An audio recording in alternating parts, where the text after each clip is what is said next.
I was asked to help an Irish couple who, like myself, were also visiting Sunderland in 1996.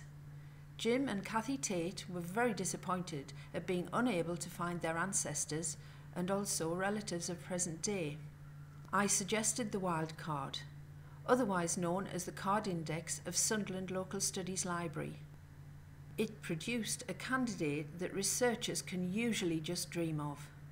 Within a couple of days, we were aware of an artistic family living in the Crowtree, Bishop Wearmouth area. I hoped to be related to this Tate family, and their residence for a short time in 1895 at Collingwood Street, Southwick, gave me greater hope of a family link.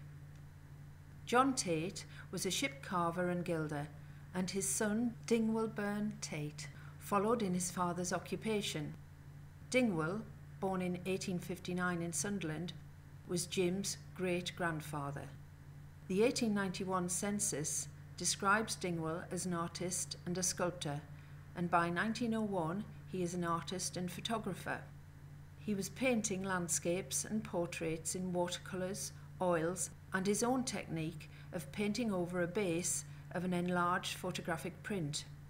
He regularly exhibited at the Buick Club in Newcastle.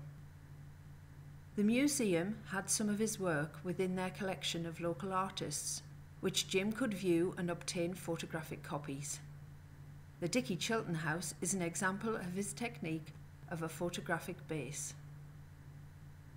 The Red Lion pub at the end of Crowtree Road dates back to the 1600s, and it was probably painted by Dingwall, as the photo is within his collection. There were several other examples of his work still in existence. Also, a large family photograph of his granddaughter Ivy's marriage in 1929 was now putting faces to some of the family members. His family tree was also broadened when family members responded to my request for Tates in the Sunderland Echo. Their additional information brought out skeletons in the cupboard, a brush with the law at the beginning of his career when in 1877 Dingwall was imprisoned for 6 months for having burglar tools in his possession. In later life, he was requested to photograph Edward VII, who was visiting the Earl of Durham at Lambton Castle. Is it still there? That's an unfinished lead which I need to follow.